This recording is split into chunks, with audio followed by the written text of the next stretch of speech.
जुलाई 31 last date है ITR filing की। जी हाँ, हमारे revenue secretary mister Sanjay Malhotra ने भी अभी बोल दिया है कि इस बार फाइनेंस मिनिस्ट्री आईटीआर फाइलिंग की डेट को एक्सटेंड नहीं करेगी। तो प्लीज टाइम से अपनी आईटीआर फाइल कर दे अगर आपने अभी तक नहीं करी है तो। Hello and welcome back to our channel, जहाँ पे आज हम बात करने वाले हैं आईटीआर 1 की। तो अगर आप एक सैलरीड एम्प्लॉय हैं और अगर आपने अपनी आईटीआर अभी तक फाइल नहीं करी है तो आपका भी एक क्वेश्चन तो होगा कि कौन से फॉर्म से आईटीआर फाइल की जाए। पर इसका आंसर देने से पहले सबसे पहले ये जान लेते हैं कि ये फॉर्म्स होते कितने हैं।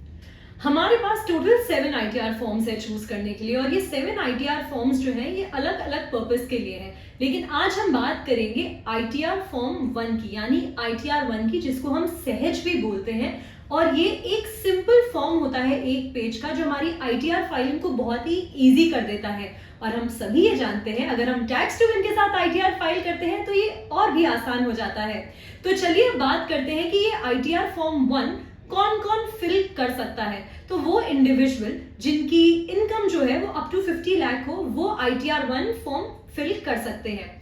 अब इसमें इनकम सोर्सेज क्या क्या हो सकती है। आपकी इनकम फ्रॉम सैलरी या पेंशन हो सकती है। सेकंड हमारे पास है income from own house property. अब इसमें अगर आप पिछले ईयर के लॉसेस कैरी फॉरवर्ड कर रहे हैं तो फिर वो एक्सक्लूड हो जाता है। थर्ड हमारे पास है इनकम फ्रॉम अदर सोर्सेज। इसमें लॉटरी से आई हुई इनकम या रेस हॉर्सेस से आई हुई इनकम इंक्लूड नहीं होती है। फोर्थ हमारे पास आ जाता है क्लब्ड आईटीआर। अब इस केस में अगर आपके स्पाउस या फिर माइनर इंक्लूडेड है तो तब आपको सारे स्पेसिफिकेशन से मैच करना पड़ेगा जिनकी बात हमने अभी करी है।